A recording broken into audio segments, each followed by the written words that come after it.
Mesdames, bonsoir, monsieur, bonsoir. Bienvenue à cette nouvelle édition de Le Grand Soir sur votre chaîne de télévision Info TV. Et vous le savez déjà, Info TV s'est engagé à accompagner le processus électoral au Cameroun.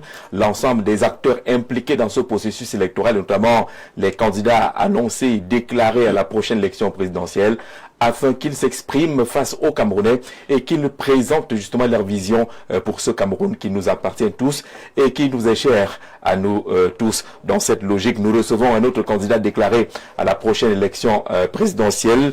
Il appelle à les Camerounais dans une sorte de slogan: ensemble, marchons vers l'essentiel. Il se présente comme le troisième président du Cameroun après Amadou Ahidjo, après Paul Biya.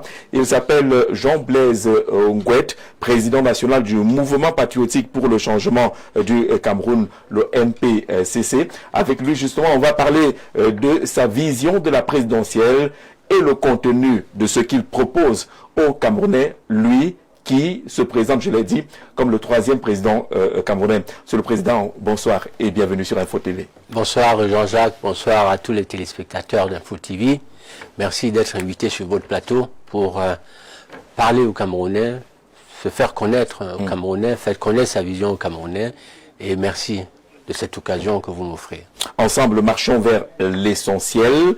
On rappellera que le 27 novembre 2024, vous avez annoncé votre engagement pour cette course au fauteuil présidentiel.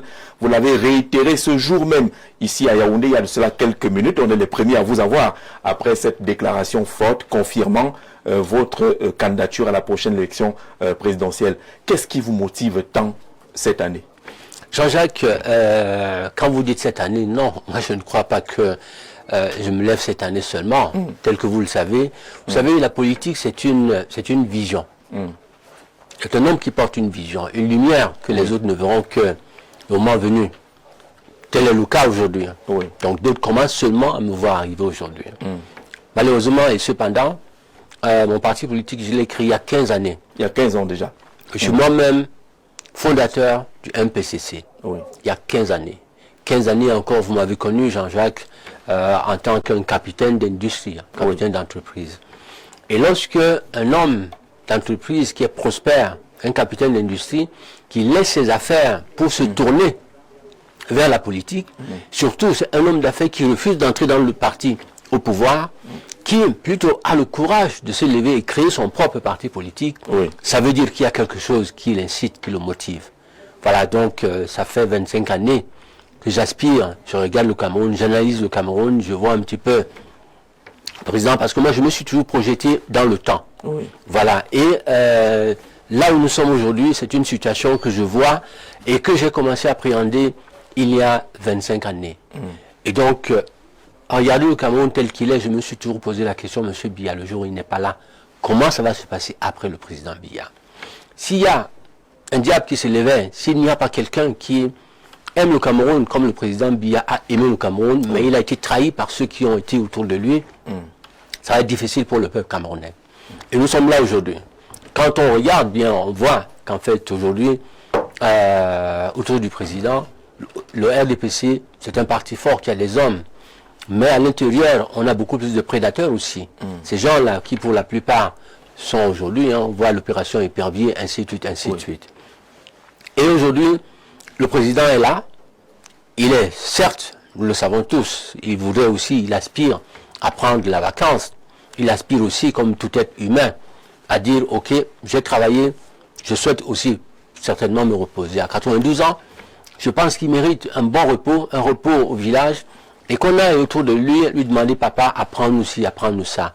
On se trouve là aujourd'hui dans cette situation-là, où le président forcément a besoin de passer la main. Mais il va passer la main à qui? Et là, nous sommes là, à ce stade-là.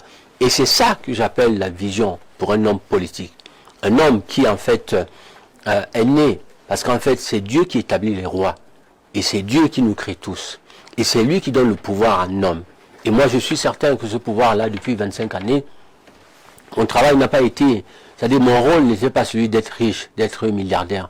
Mon rôle, c'est celui d'être un esclave d'un peuple.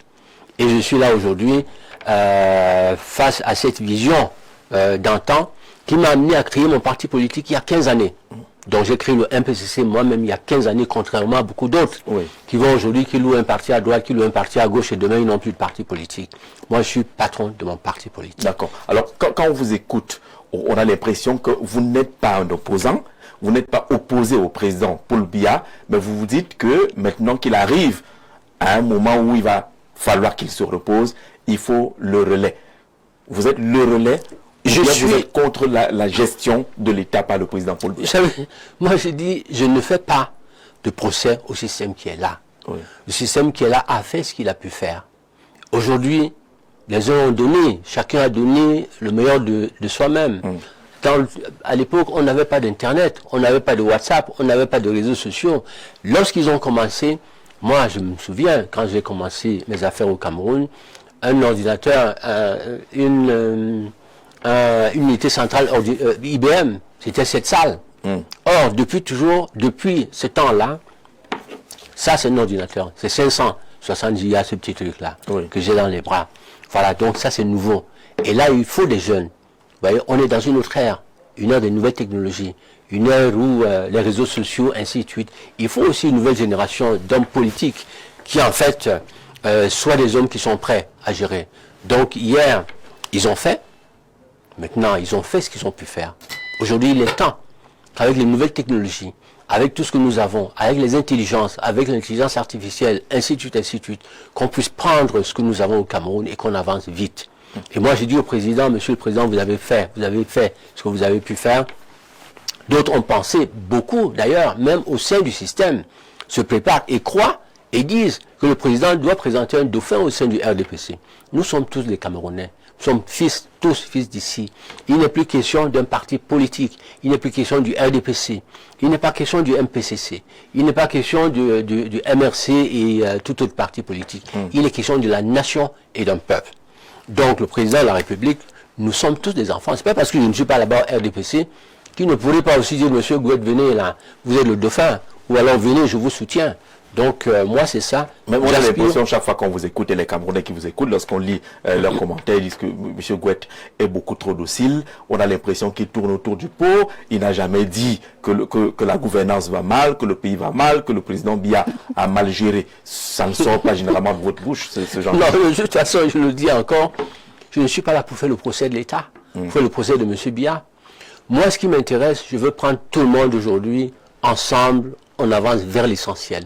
Ils ont fait. Regardez ce que le délégué général à la Sûreté nationale fait aujourd'hui. Vous avez le passeport en 48 heures. Vous avez l'identité. Aujourd'hui aussi, c'est ça. Donc, il y a des caméras qui sont un petit peu partout dans la ville. C'est ça aussi, on avance. Et dans plusieurs secteurs, on avance tout doucement, tout doucement. Il est temps aujourd'hui de pouvoir avancer. Dans ce système, je ne peux pas lui faire un procès. Je dis qu'ils ont fait ce qu'ils ont pu faire. Aujourd'hui, il est temps. Moi, vous savez, vous recevez mes messages tous les jours, tous les matins. 1h du matin, 5h du matin, je suis debout. Engagé à servir la nation et prêt à servir la nation. Demain, je serai sur les chantiers moi-même à contrôler les travaux qu'il y a. On ne viendra pas me dire, monsieur le président, oui, c'est comme ça, c'est-à-dire on choisit ce qu'on va me dire. Et puis, ce que je ne veux pas entendre, les gars disent non, ça on gâte. Non. Un président de la République, c'est quelqu'un qui est à 100% au service de la nation et prêt à servir le peuple. Alors, moi, je suis prêt. Vous êtes un candidat qui devient candidat à l'heure du repos du président Paul Biya. Vous n'êtes pas un candidat qui voudrait bousculer les choses. En toute chose, il y a une opportunité. Et là, nous avons l'opportunité. L'opportunité est là pourquoi? L'opportunité est là parce que le président a fait. Et comme je l'ai dit tout à l'heure, c'est Dieu qui donne le pouvoir. Le pouvoir, c'est Dieu qui le donne. Dieu a donné le pouvoir au président Biya. Il a donné le pouvoir au président Biya. Et il est en train de vous le passer. Il est en train de le lui reprendre pour me le passer. Parce que le président a travaillé. Il n'est pas un surhumain. C'est un être humain comme vous et moi. Donc, qui, effectivement, aujourd'hui, si on nous mettait là à faire une course d'un marathon, il ne pourra pas. Donc, je vais forcément aller vite plus que lui. Donc, mais je pense tout ça, une nation, c'est un poids. Et ce poids, il faut que le président soit debout pour pouvoir prendre la nation, porter. Regardez ce que nous avons aujourd'hui. On a les mototaxis qu'on tue. On a les mototaximens qu'on tue. Ça va difficilement. Venir ici, là, c'était compliqué. Regardez l'état des routes. Mais pourquoi vous ne faites pas un discours sur ce qui va mal? Les Camerounais, peut-être que c'est une déformation, politiques dans notre pays veulent entendre un leader qui prenne position. Ça va pas, il y a des détournements, on n'a pas de route, on n'a pas d'électricité, on n'a pas ci ou ça. On vous attend sur ce terrain-là que vous semblez éviter avec subtilité. Non, je n'évite pas ce problème. La preuve, là, vous avez assisté, vous avez participé aujourd'hui à ma conférence de presse. Oui. Et vous avez forcément là, dans ce document-là, les priorités sur lesquelles je vais m'attaquer tout de suite là. Vous les avez là-dedans. Donc les routes, notamment les routes, de l'eau, l'électricité, les matières premières. Nous allons avoir une raffinerie ici au Cameroun. On n'a pas de raffinerie. Il nous faut de l'eau. Chaque Camerounais doit avoir de l'eau. Si on se balade aujourd'hui, vous êtes ici, heureusement que vous êtes au rez-de-chaussée, mais si vous étiez dans un immeuble, vous n'aurez pas d'eau. L'électricité, on coupe l'électricité. Même à Paris, hein, on fait le signe de croix avant d'engager une émission. Voilà. Parce qu'on ne sait pas si elle ira à son terme avec l'électricité. Donc ces mots, nous les connaissons tous. Et ça ne sert à rien de les ressasser. Oui. Ce que je veux tout simplement dire, c'est que moi, je ne viens pas faire le procès du système. Le système a fait ce qu'il a pu faire. Il est temps avec ses limites. Avec ses limites. Oui. Il est temps aujourd'hui que ce système reconnaisse effectivement qu'ils ont fait. Et maintenant, il faut qu'on aille, qu'on avance vite. Je suis très heureux parce que je rencontre des jeunes aujourd'hui, les sous-préfets, des jeunes, je rencontre dans la police, des jeunes qui sont là, ainsi de suite. Et toutes ces personnes-là qui sont là aujourd'hui, qui travaillent, qui sont efficaces, qui sont prêts à pouvoir prendre la relève, je dis aussi c'est un service que le président nous a rendu. Maintenant, il est question qu'on mette à la tête aussi un jeune qui peut en principe prendre la relève et porter toute cette jeunesse-là, aller de l'avant. On n'est pas là pour faire la critique d'un système. Moi, je ne rentre pas dedans. Je viens travailler, je viens faire quelque chose et je dis aux Camerounais, j'annonce exactement ce que je viens faire. C'est ça qui est important. Vous venez de parler d'un jeune. On ne vous demandera pas si vous vous sentez jeune, dans la définition camerounaise où la jeunesse s'arrête à 35 ans. Mais est-ce que vous entrez dans le débat finalement de l'âge? Vous parlez du président Paul Biya qui a un certain âge. Cet âge est condamné par beaucoup. Ceux qui aspirent à gouverner aujourd'hui disent qu'à son âge, il va falloir qu'il se repose forcément. Ça vous intéresse ce genre de débat? L'âge n'a rien à voir dans le débat, non. Moi, je pense qu'en fait, aujourd'hui, regardez Donald Trump, il a quel âge? C'est un homme fort. Regardez Poutine, il a quel âge? C'est pas un enfant. Regardez dans d'autres pays, là où ça marche, regardez ces Ils ont sensiblement plus de 70 ans de la Donc je pense que Poutine. Le Cameroun est une nation. Il faut des hommes forts, il faut des hommes formés. Moi, vous savez, c'est pas des pays. Moi, l'avantage qu'on a, j'ai été un capitaine d'entreprise. Ça veut dire que je sais compter. Nous avons des richesses naturelles. On a combien de ressources naturelles? On a quoi et quoi et quoi et quoi? Je viens prendre tout ça, mettre dans un sac. Là, paf. Ensuite, il faut industrialiser, il faut les transformer là, sur place. Il faut aller chercher des investisseurs. Ces gens-là qu'il faut aller chercher, ils sont où? Moi, je les connais, je suis là-bas. Dans ce secteur, c'est mon secteur. À côté de ça, je suis retourné à l'école pour apprendre. Parce que quand on veut faire de la politique, comme mes frères et sœurs qui s'élèvent ici au Cameroun, et chacun qui s'élève, qui dit je veux être un homme politique. Non. Moi, je pense que quand on veut être un homme politique, on se prépare. Un homme politique, comme je le disais encore, il faut avoir une lumière en soi. Et cette lumière que vous portez en vous, vous impose forcément de faire de la politique. Voilà, moi j'ai créé mon parti politique. Il y a des gens qui passent, qui se lèvent là, et ça devient un accident de parcours, parce que peut-être je ne suis plus... Paul Biya m'a dit, mon monsieur, allez-y, sortez de mon... Voilà. Parce qu'on se croit jeune, on se dit, ok, on se lève pour dire, je veux faire de la politique. Non, on est président, on ne devient pas président. Et moi, je suis le prochain. Moi j'aime bien cette définition-là. On est président. Vous, qu'est-ce qui vous motive à croire que vous êtes né président? Parce que vous vous annoncez être le 3e président du Cameroun. Vous savez, comme je le dis encore, on est président, on ne devient pas président. Mon père a lutté pour la guerre de l'indépendance. Et dans cette guerre de l'indépendance, dans la traque, tu vois, dans cette traque, maman m'a mis au monde. À l'hôpital de Métète. Elle m'a mis au monde à l'hôpital de Métète. Quand je vais au monde, les militaires français, en 1957, qui pourchassaient mon papa, ont appris que cette dame, dont le bébé, en fait, cette dame dont le papa, le mari est en cavale et on pourchasse, on vient effectivement elle vient d'accoucher de l'autre côté là. Et chemin faisant, ils vont là-bas, croyant qu'ils vont attraper cette dame qui va les conduire là où était le mari. Malheureusement, l'UPC bien organisé à l'époque est allé chercher cette dame et l'exfiltrer de l'hôpital. Quand on l'exfiltre de l'hôpital, on la ramène en Balmayo, à Balmayo, et tout de suite, on la met dans le train. Et dans ce train-là qui démarre, plus loin, les militaires français arrivent, on leur dit que cette dame est dans ce train-là. Or, la maman, quand elle entre dans le train, tout de suite là, la dame qui est en face d'elle lui dit, madame, votre bébé est beau, est-ce que je peux le porter? C'est comme ça qu'on prend ce bébé que j'étais à l'époque, on donne à l'autre dame qui était en face, assise en face, et tout de suite, quand les militaires français entrent, ils trouvent une dame, on interpelle, on stoppe le train, on entre, on fouille, on trouve cette dame assise en face, et tout de suite là, on prend le bébé que j'étais à l'époque, on remet à la maman, la vraie maman, on descend avec l'autre personne là. Et voilà comment ma vie commence ici, sur Terre. Dans un eau trouble. Et donc je suis né, je m'appelle Gouette. Gouette c'est la guerre. Voilà, donc mon père a fait BM, ainsi de suite, ainsi de suite. Donc, je grandis en Balmayo, je fais mes études primaires, ainsi de suite en Balmayo.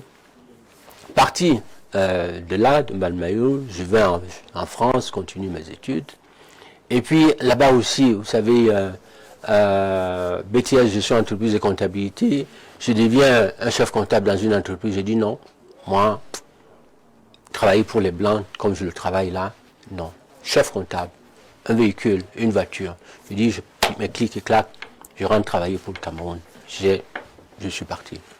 Contrairement à d'autres Africains, qui lorsqu'ils ont une opportunité comme celle-ci, ils se disent non, moi c'est l'argent. Et puis ils restent sur l'argent et considèrent leur pays comme l'enfer. Et ils ont même parfois la possibilité ou bien l'envie de reprendre une autre nationalité, comme beaucoup de nos frères et sœurs qui ont changé de nationalité. Moi, je suis né patriote et je mourrai patriote. Et j'ai travaillé pour les autres, non. C'est ainsi que je rentre au Cameroun, sans rien du tout. Je commence mes affaires en achetant un poste de téléphone en Belgique, un fax, avec moins de 500 000 francs.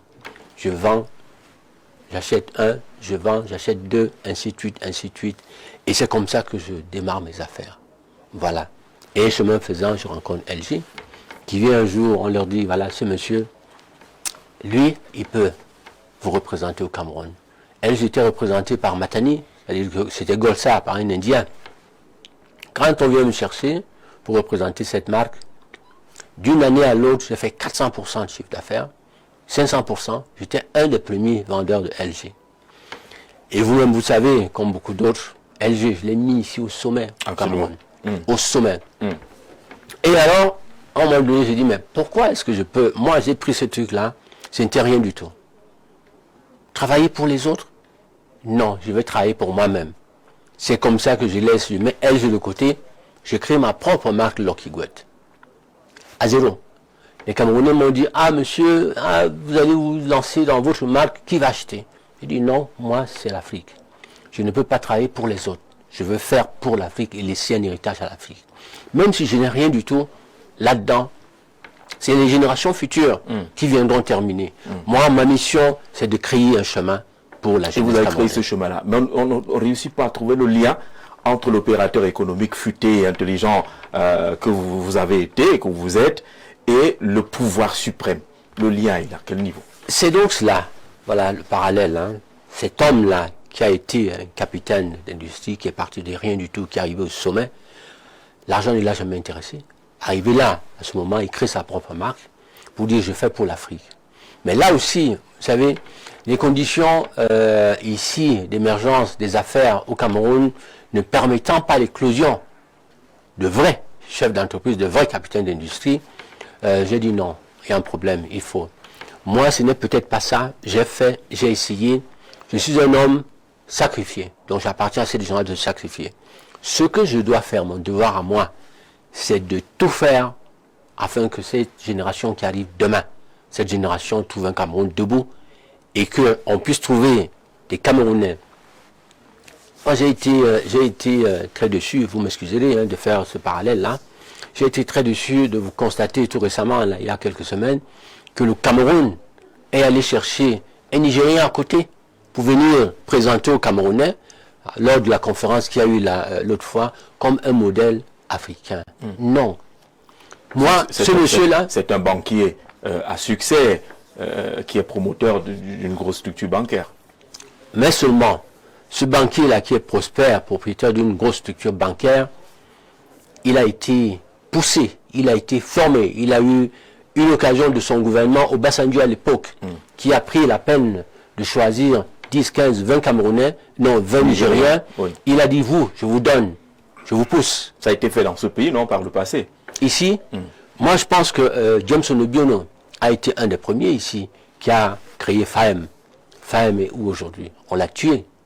Yabi Beher qui avait créé une entreprise de vin, Isenberg, il est où? On l'a tué. Alors moi j'aurais souhaité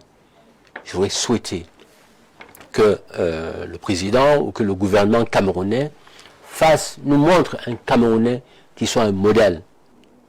Voilà, un Camerounais qui soit un modèle. C'est de ça qu'il s'agit. Et moi, c'est ce que je ferai demain. C'est-à-dire que la jeunesse camerounaise, je vais l'encourager. On va identifier les jeunes talents qui sortent des écoles, qui peuvent faire, on a aujourd'hui des start-up et tout ça là. On leur donnera de l'argent, on leur donnera des moyens. Parce qu'aujourd'hui, on a plusieurs jeunes qui peuvent faire. Ces jeunes qui peuvent faire n'ont pas de moyens, n'ont pas d'argent. Et quand ils créent leur entreprise, ils vont dans une banque, on leur demande de déposer une garantie. Ils vont prendre la garantie où? Alors, le gouvernement actuel a ce langage-là. Ce gouvernement vous dit qu'il fait des choses pour les jeunes. Il y a le plan spécial triennal jeune qui est mis en place. Il y a les pages RE, un ensemble de projets, de programmes et des mécanismes pour les jeunes. Vous pensez que c'est pas porteur? C'est pas en mesure de fabriquer les capitaines tels que le Mulou qu'on a vu ici dernièrement présenté en triomphe comme le modèle africain de la réussite? Nous sommes indépendants depuis 1960. Oui. Ce système est là depuis 1960. Parce que le président a hérité de ce système-là. Oui. Alors, je suis désolé, s'ils n'ont pas pu faire, ce n'est pas aujourd'hui qu'ils vont commencer. Moi, j'ai dit, c'est bien, les promesses électorales n'engagent que ceux-là qui croient. Voilà. Mais, moi, j'ai dit aux Camerounais que l'heure du changement est là. Ils vont tout faire pour créer ceci, pour créer cela. Il est question de votre avenir. Chaque Camerounais demain devrait gagner 125 000 francs CFA parce que nous avons des richesses. Le SMIC, vous le fixez minimum à 125 000 francs CFA. Oui. Minimum.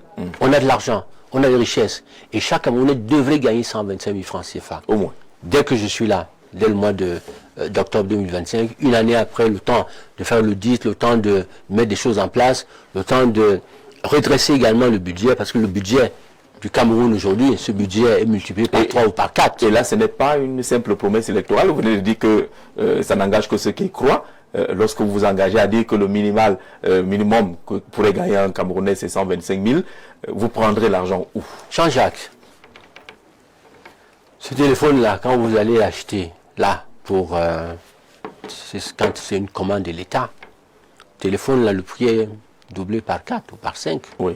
Quand vous allez acheter une bouteille d'eau, un ordinateur et tout ça, là, c'est la même chose. C'est la faute à une mercuriale, non? Non, mais qui fixe la mercuriale? C'est les hommes qui fixent la mercuriale. Voilà, c'est un système qui fixe cette mercuriale-là. Oui. Pourquoi? Parce qu'effectivement, la personne qui, la personne qui doit payer la facture, cette personne qui paye la facture, c'est un système qui est assez long. Voilà, il est assez long. Donc je pense que ce que nous allons faire demain, un Camerounais qui gagne le marché de l'État, 60 jours après, tout va être numérisé. Une facture qui entre, il faudra qu'elle soit payée, les autres factures vont s'aligner derrière. Et ce monsieur, la mercuriale, je la reprendrai moi-même. Je vais contrôler, je vais veiller à ça. Vous voulez dire qu'il y a beaucoup d'argent qui ne sont pas, en fait, ces sommes ne sont pas contrôlables du fait justement de ces dépenses inutiles et qu'il est possible que, en ramenant ça, en rationnant d'une manière assez objective, tout cela, on peut dégager les fonds et du coup payer les Camerounais comme vous pensez. Moi, j'ai vendu les climatiseurs à l'époque. J'ai proposé les climatiseurs au Premier ministère je leur proposé à 350 000 francs CFA. 350 000 francs. Ils les ont achetés à 1 350 000. 4 fois le prix. C'est ça le budget du Cameroun. Ça veut dire que tout est gonflé dedans. On va ramener ce budget à la moitié, on fera des choses. Et on ira, on va les réaliser. La différence va payer les salaires. La différence pourra construire les hôpitaux. La différence va aider les Camerounais à avoir une assurance maladie. Pour aller à l'hôpital et se soigner. La différence va payer également l'école gratuite aux enfants, l'école primaire. Et ainsi de suite, ainsi de suite, ainsi de suite. On aura la lumière, on aura de l'eau. À une époque, là, chaque Camerounais avait de l'eau potable. On avait des bonnes fontaines. Public. Elles sont où? Et gratuites. Elles sont où aujourd'hui? Pourquoi on n'a plus ces bonnes fontaines-là? Je vois, quand je voyage tout récemment, comme j'ai voyagé avec Air France. Air France, c'est tous les jours qu'ils ont 2 vols. Tous les jours. La caméra est où? Il y a Camerco. Camerco, oui, d'accord. Elle est où, cette Camerco? Camerco est où? Nous avons notre chemin de fer, là. Ce chemin de fer a été laissé par les Allemands. Par les Allemands. C'est ce que nous avons encore. Allez au Nord Cameroun. Avec le même vieux train, la même vieille locomotive, ce qu'on appelle le coucou, qui fait vibrer le sol lorsque ça vient. Paradoxalement, ou parallèlement, en Afrique de l'Ouest, on voit qu'il y a une modernité dans le transport ferroviaire. Et du coup, la question est là. Comment développer le transport? Vous êtes candidat à la prochaine élection présidentielle. Les accidents de route aujourd'hui sont dus également à la saturation de nos routes. Est-ce qu'il y a des alternatives que vous proposez? Il n'y a pas d'avion, il n'y a pas de train. Nous allons nous attaquer d'abord. C'est-à-dire que dans notre projet de société, j'ai pris un engagement. J'ai pris 20 engagements. Voilà, ces 20 engagements sont dans ce programme que vous avez. Au nombre de ces 20 engagements, il y a d'abord le tout premier engagement, qui est celui de la paix et la cohésion sociale. La paix et consolider la cohésion sociale. C'est premier engagement. Premier engagement. Oui. Voilà, donc dans cet engagement, comme je l'ai dit d'ailleurs, nous allons commencer par donner au président de la République, que ce soit le président Biya, que ce soit moi demain, que ce soit à tous les autres, un statut spécial de tout ancien chef d'État et sa famille. Voilà, le regretté président Amadou Ahidjo, on va également réhabiliter ses droits. Voilà, il va être effectivement considéré paix à son âme. Spécial pour protéger les anciens chefs d'État qui auraient peur de quoi? Statut, le président de la République, moi je viens, vous savez, il faudrait qu'on soit comme au Ghana. Oui. Vous voyez, on a vu plusieurs chefs d'État s'aligner là. Il y a un qui arrive, l'autre est là. On voit aux États-Unis, tous, ils n'ont peur de rien du tout. Un président de la République, c'est comme un esclave. Quelqu'un qui se lève quand tu dis que tu fais de la politique. La politique, c'est un sacerdoce. La politique n'est pas faite pour les riches. La politique n'est pas faite pour s'enrichir. La politique est faite vraiment pour être comme un esclave, quelqu'un qui est là à la tête d'une nation. Il se sacrifie pour les autres et il faudrait que les Camerounais mangent, qu'ils vivent, qu'ils travaillent, qu'ils s'habillent, qu'ils se soignent, ainsi de suite. Il est là pour veiller à un peuple et à une nation. C'est ça l'objectif d'un homme politique. Et moi, je viens demain pour cela. On a nos matières premières, nous allons prendre ces matières premières, nous allons les transformer sur place, et une fois transformées sur place, nous allons industrialiser. On va vendre, on va exporter. Beaucoup de Camerounais parlent de monnaie aujourd'hui. Mais la monnaie, si on importe tout au Cameroun, comment peut-on parler de monnaie alors qu'on est pour l'instant dépendant des importations? C'est pas possible.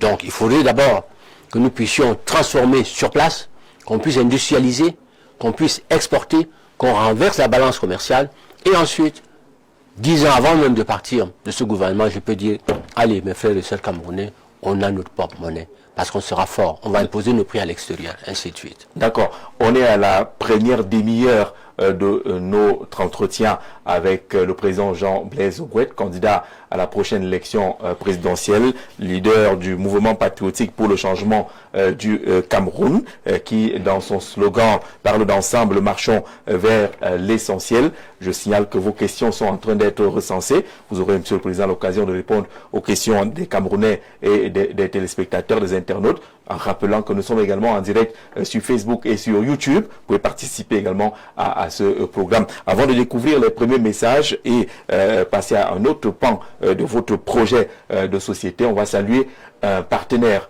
de ce programme. Pour relever les défis qui attendent notre pays, les pouvoirs publics font de la gouvernance inclusive et participative une priorité. Depuis plus d'une décennie, le Salon de l'action gouvernementale SAGO, plateforme citoyenne de vulgarisation des politiques publiques, s'active pour contribuer à l'amélioration de la gestion des affaires de la cité. Au programme de chaque édition, des conférences publiques sectorielles diffusées en direct, des rencontres et une exposition de l'ensemble des administrations et des organisations du secteur privé. Exclusivement, le SAGO 2025 ouvre ses portes aux PME avec la mise en place du village de la consommation locale. Gouvernons et gouvernez. Ne manquez pas la 14e édition du SAGO placée sous le thème « Le service public à l'épreuve de l'impératif de croissance économique du Cameroun ». Du 19 au 26 juillet 2025 au Palais des Sports de Yaoundé. Pour plus d'informations, contactez le cabinet événementiel Mon Communicateur, mandataire du gouvernement au 620 00 21 95 ou sur www.sago.ca. Salon de l'action gouvernementale, la vitrine du Cameroun. Il y a un retour donc sur ce plateau avec Jean-Blaise Gouette, candidat à la prochaine élection présidentielle. Vous avez été candidat à un certain niveau, on va le dire, en 2011, vous êtes retracté, vous avez appelé à soutenir la candidature du président Biya. En 2018, rebelote, vous annoncez votre candidature, vous vous retirez, vous appelez toujours au soutien à la candidature du président Paul Biya. Qu'est-ce qui nous garantit maintenant qu'en 2025, vous irez jusqu'au bout de cette course? Est-ce que vous n'allez pas vous arrêter pour à nouveau appeler à soutenir le président Biya? La garantie, Jean-Jacques, la première garantie, c'est que j'étais candidat en 2011. Oui. 2011, comme ce jeune étudiant, comme cet enfant qui apprend, je suis rentré, j'ai vu, j'ai appris, je me suis dit, Gouette, c'est bon, vous êtes sur le chemin, continuez à apprendre.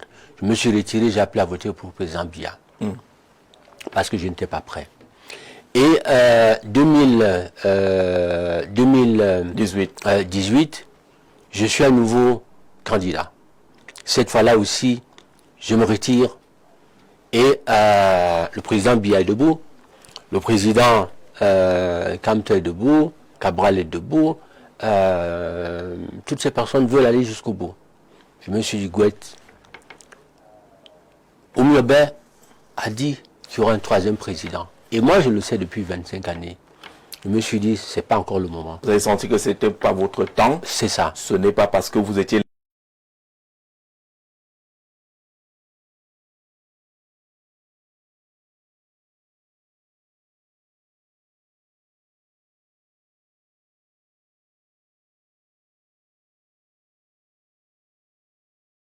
Oui. Il y avait 3 millions de votants seulement. Les votants, qu'il y avait 3 millions de votants, quand on va fouiller au fond, c'est plus les votants, les militants du RDPC. Quand on va au fond, regardez. Mais qu'est-ce qui va changer aujourd'hui? Aujourd'hui, c'est les mêmes militants du RDPC? Non, aujourd'hui, la plupart de nos militants, c'est des jeunes qui me disent, Monsieur le Président, je n'ai jamais voté. Cette fois-ci, je vais aller voter. Donc, nous sommes passés certainement de 6 millions de votants à 8 millions, 9 millions avant la fin là, de la convocation du corps électoral. On sera peut-être à 8 millions. On sera peut-être à 8 millions, à 10 millions. Voilà, donc c'est tous des jeunes qui aujourd'hui veulent le changement. Et je suis certain que ce changement, il est là. Donc, c'était ça, 2011-2018. C'était un enfant qui allait aussi à la course. Pourquoi vous faites confiance donc maintenant? Me faire confiance aujourd'hui parce que, le Cameroun, là, il y a des meurtres par-ci, on tue les enfants à droite, il y a les nids de poules partout, on n'a pas d'eau, on n'a pas d'électricité. Les jeunes là gagnent le SMIC au Cameroun, il est de 40 000, 45 000 francs. Et puis en plus, notre président ne le voit pas, on ne le voit jamais. Le président aussi, on a des gens là devant qui travaillent par délégation de signature, par délégation de pouvoir, qui prennent les décisions. Or, une nation... Ça vous dérange? Ça me déranger, non. Je dis tout simplement que un président n'a pas vous contourner. Si vous dites qu'il y a des gens qui sont là, qui travaillent avec la place du président qu'on ne voit pas. Moi, je dis tout simplement que quand le peuple confie un pouvoir à un président de la République, il doit l'assumer à 100%. Voilà. Quand on ne peut plus assumer ce pouvoir à 100%, on dit au peuple, reprenez votre pouvoir, ou alors je mets telle personne qui doit effectivement continuer. Voilà. Donc moi, je sais que l'heure du changement n'était pas encore arrivée, et cette heure du changement est là aujourd'hui. Et je sais aussi que je suis ce troisième président qui, demain, profitera de ce système, de ce vide, parce qu'il y a un vide, ça il faut le dire. Parce que le président de la République, on sait quand même aujourd'hui que il aspire aussi à une belle retraite là au Cameroun, et c'est ce que moi je lui propose, là aujourd'hui au Cameroun. Une belle retraite en Vomeka, sans que personne ne le dérange. Pourtant ses partisans appellent à ceux qui soient un nouveau candidat. Oui, mais ces appels viennent de partout pratiquement. Oui, mais quel partout? Ce sont des partisans qui profitent d'un système. Mais à ces partisans aussi, j'ai dit, n'ayez peur de rien du tout, parce qu'on ne mettra personne dehors. Chacun aura une place. Mais nous savons aussi tous qu'en fait le président a fait ce qu'il avait à faire. Ne fatiguez pas notre papa, notre grand-père. Il est là, il faut qu'on le voie. Moi, j'aimerais bien accompagner le président demain, se soigner. En Suisse, j'aimerais aller le chercher en Vomeka, l'amener au palais. Papa, viens, montre-moi comment ça se passe. Mais aujourd'hui, je veux aussi qu'il profite de ces derniers jours avec ses petits-enfants et qu'il soit heureux de voir que le Cameroun qu'il a conduit demain, ce Cameroun est debout avec des jeunes et pendant qu'il est là. Mais je pense aussi, Monsieur le Président, vous savez, on a autour de nous des personnes qui nous ont accompagnés depuis, des personnes qui sont avec nous. Et parmi ces personnes-là, on voit pourquoi l'Afrique n'avance pas. Cette Afrique n'avance pas aussi parce que hier, ces gens étaient nos amis, demain, ils vont être nos ennemis. Et le plus important pour eux, c'est qu'ils continuent à profiter de ces systèmes-là. Or, vous êtes encore là, Monsieur le Président. Votre peuple a besoin de manger. Ce peuple a besoin de travailler. Il a besoin d'aller à l'école. Il a besoin de profiter aussi de la lumière, de profiter de vous. Donc, Monsieur le Président, il est temps que vous puissiez effectivement nous aider, à vous aider demain, à vous protéger dans votre nation. Parce que ces gens-là aussi, ils ne sont pas gentils quand ils le veulent. Ils essayent toujours, vous voyez, comme ça s'est passé au Mali, comme ça s'est passé au Burkina Faso, au Niger, partout. Ils sont là tous les jours, ils conspirent. Peut-être des petits coups d'État en se disant, ah, le président, peut-être que M. Gouet viendra au pouvoir. Si Gouet vient au pouvoir, on n'aura plus les mêmes services de pétrole que nous avons aujourd'hui. On n'aura plus les mêmes services, le gaz, on ne pourra plus le puiser. Les matières premières, on ne pourra plus les avoir comme Vous voulez dire que ceux qui sont dans l'entourage du président ne sont pas forcément sincères, même quand ils appellent à ce qu'il soit un nouveau candidat? Moi, je pense que beaucoup de ceux qui appellent le président à se présenter savent aussi que ça va très mal. Et ces personnes qui savent que ça va très mal veulent continuer à rester là et à profiter du système. Parce que ça sert leurs intérêts. Sauf que le président lui-même dit que sa détermination à vous servir reste intacte. Moi, je ne pense pas que... annoncer sa retraite. Je ne pense pas que le président...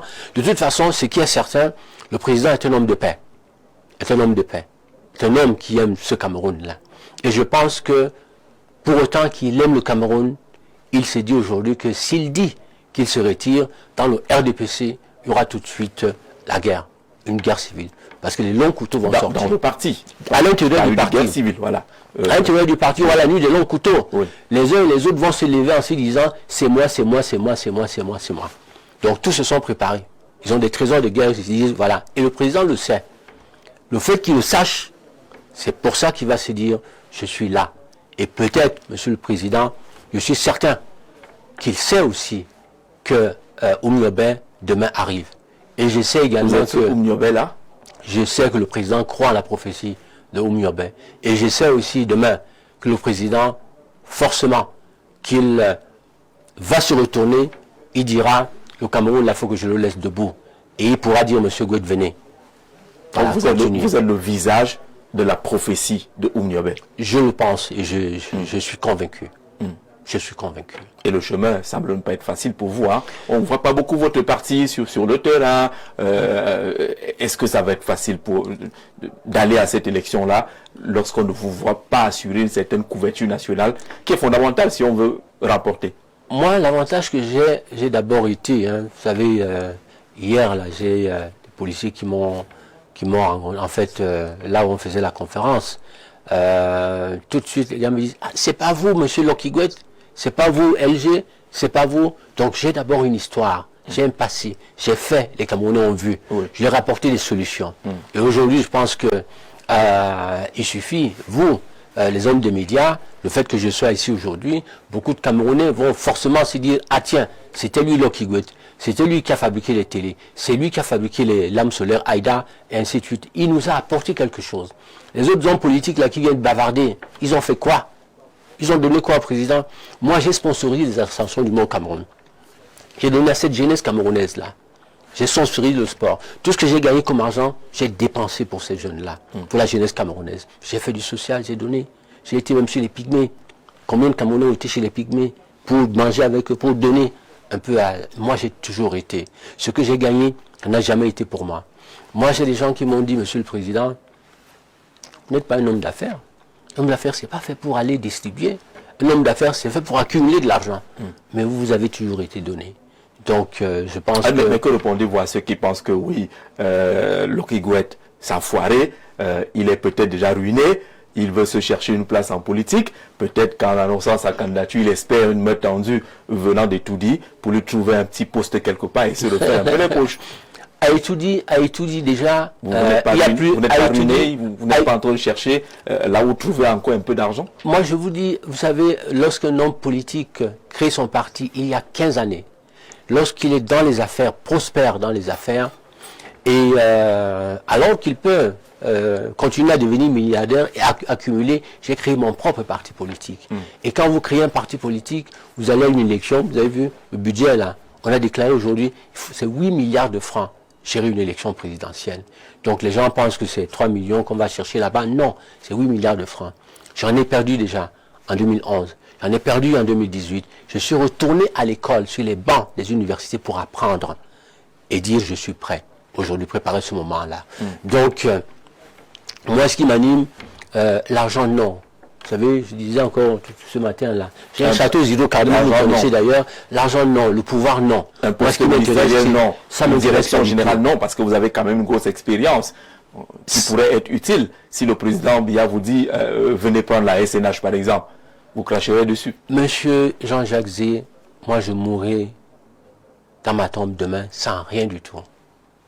Un homme qui a les cheveux blancs, comme moi sur la tête, s'il repart sur les bancs de l'école pour préparer une thèse de doctorat, il laisse les affaires, il est diplômé en Master 2 en diplomatie et relations internationales pour connaître les accords que nous avons ici avec la France depuis nos indépendances, pour connaître les dessous, connaître également ce qu'il y a à l'intérieur, savoir ce que demain je viens faire. Je suis allé apprendre.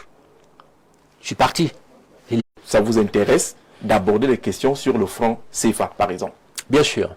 Donc, moi, je vais vous dire déjà, vous savez, le Cameroun est une nation qui importe presque tout. On importe beaucoup. Voilà. Donc, nous avons aujourd'hui une balance commerciale nous avons une dette qui est à peu près de 13 000 milliards de francs CFA aujourd'hui. La chance que nous avons est que nous avons un franc CFA qui est endossé à l'euro. Donc, on a un taux fixe, parité fixe.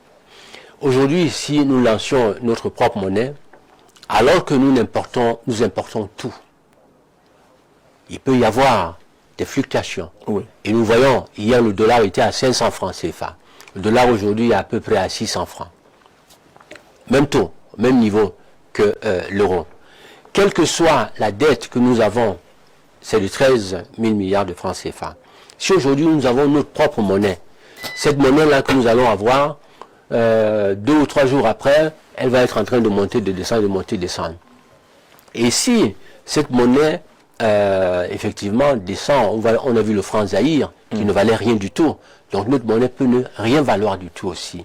La bouteille d'huile ou d'eau qui se vend aujourd'hui à 1000 francs, bouteille d'huile, ainsi de suite là, cette bouteille va se vendre à 2000 francs. Parce que le franc CFA va être une monnaie qui va tout de suite perdre sa valeur. Et si elle perd sa valeur, la dette que nous avons de 13 000 milliards de francs CFA peut passer tout de suite à 26 000 milliards de francs CFA. Du simple au double, au triple même. Voilà, donc on n'a aucune garantie.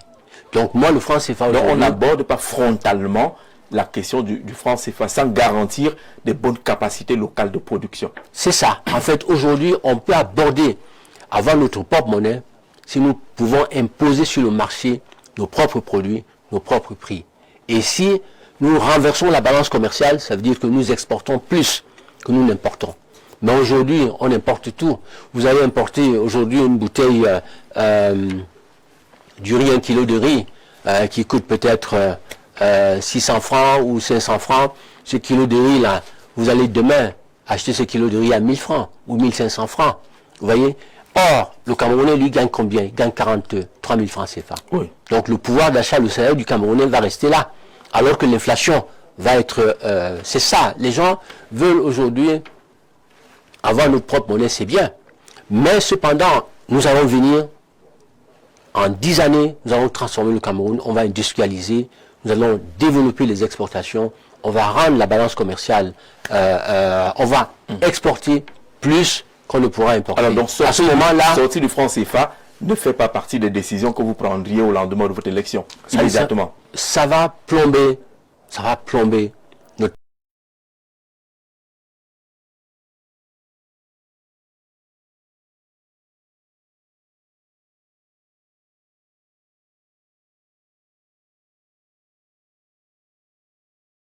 Oui. Ça permet à ce ministre d'aller chez lui, de dépenser son argent qu'il a dans sa poche pour faire sa campagne, pour aider sa famille, du village, ainsi de suite. On dira de vous que vous êtes en train d'engraisser les ministres. Non, je veux tout simplement être réaliste. Je voudrais que chacun qu'on puisse combattre contre la corruption. Et la corruption, on ne peut pas penser combattre contre la corruption sans donner à chacun les moyens nécessaires pour vivre décemment et dans la dignité. Est-ce que ce n'est pas une question de mentalité, cette corruption-là? Je pense que c'est le système qui a mis les gens là-dedans. Oui. Parce que quand certains voient comment, à coup de milliards de francs, certains volent, certains pillent, certains gaspillent, ils se disent, mais vous faites, pourquoi pas, nous aussi. Voilà. Donc la corruption, je pense que, comme je le dis encore, un agent de police, un militaire, un gendarme qui gère la circulation dans la rue, il va forcément demander de l'argent. Parce que ce bonhomme, il est venu, encore qu'il doit y travailler à perpète. Vous voyez? Et il va faire comment pour rentrer? Il est obligé de raqueter, de dire aux gens, voilà, mais s'il avait un salaire conséquent, je pense que c'est ça. Il faut commencer d'abord à donner la dignité à chaque Camerounais, permettre à chaque Camerounais d'avoir un logement, permettre à chaque Camerounais d'élever ses enfants dans la quiétude, qu'il n'ait pas de problème du tout. Donc, donner les moyens à chacun d'être digne et de vivre au Cameroun. On accuse par exemple au système actuel un certain laxisme, un certain laisser-aller. L'impunité a pris le dessus au point où chacun peut se servir, chacun peut afficher de façon ostentatoire les biens acquis ou mal acquis sans qu'il ne soit inquiété. Vous revenez effectivement à votre question, rejoint le besoin et l'obligation, changement là, demain en 2025. Parce que vous voyez vous-même que le président de la République n'est certainement pas au courant de ce qui se passe aujourd'hui. De tout cela, il n'est pas au courant. Et je suis certain que ses collaborateurs ne veulent pas le déranger avec plein de dossiers, vous voyez, qui pourront peut-être le fâcher. Et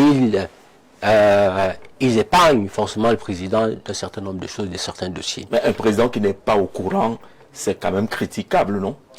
Critiquable, c'est pour ça que j'ai dit que notre papa a fait, le président a fait. Aujourd'hui, il est important et urgent, Monsieur le Président. Vous avez reçu un témoin qui vous a été légué par le président Amadou Ahidjo. Faites autant, Monsieur le Président. Appelez-moi demain.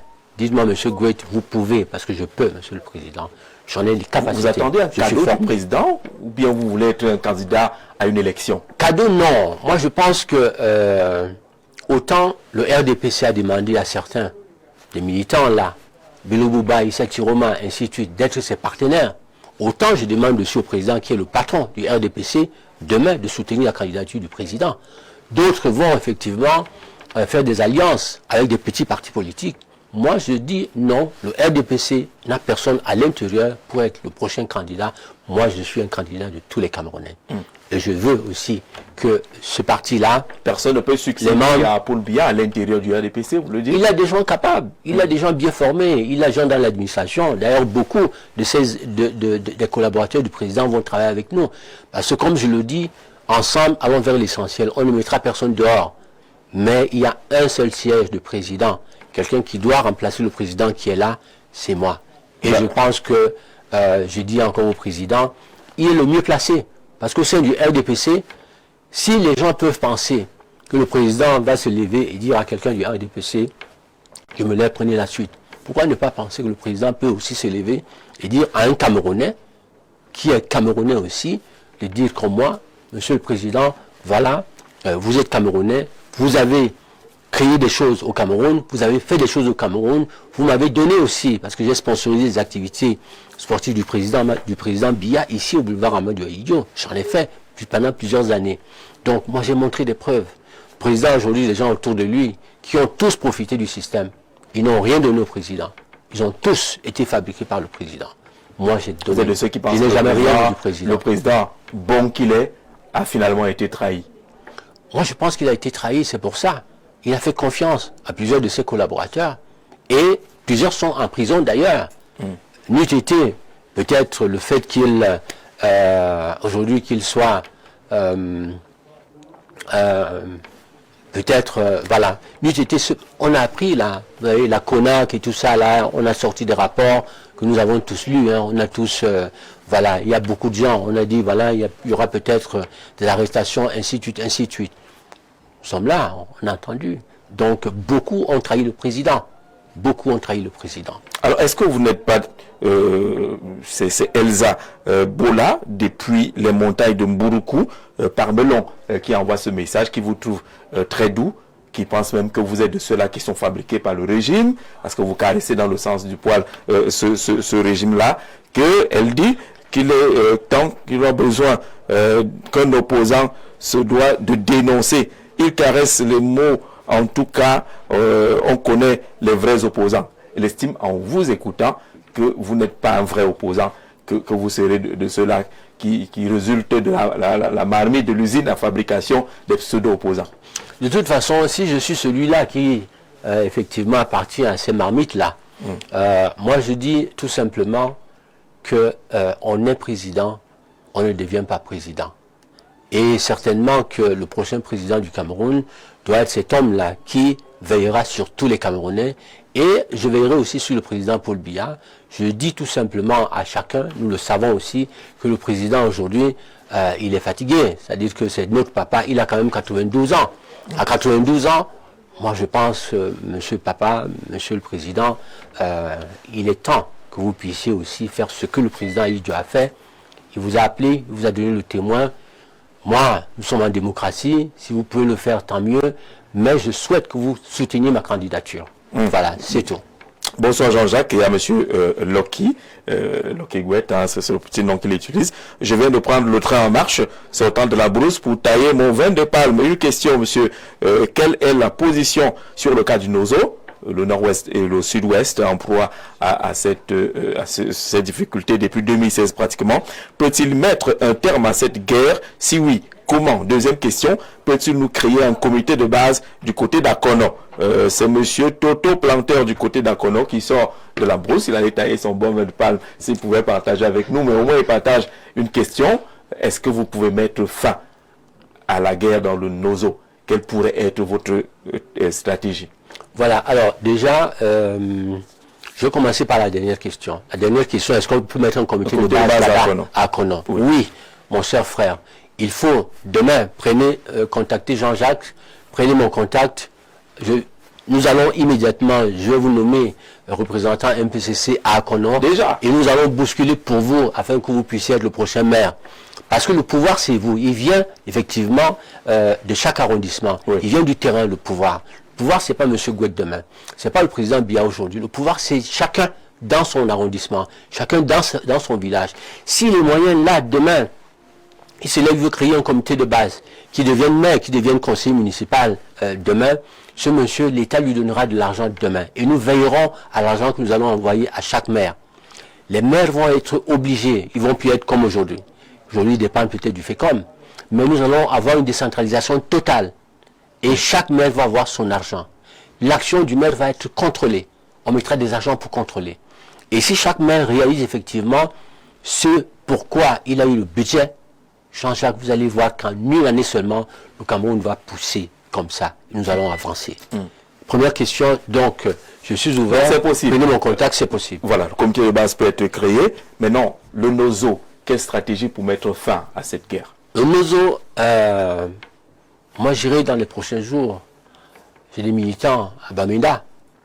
Bamenda, on a des partis politiques qui n'ont plus jamais été là-bas pour faire de la politique. Alors si je peux oser aller jusqu'à Bamenda, faire rassembler les militants, discuter avec eux, et j'irai aussi à l'intérieur là.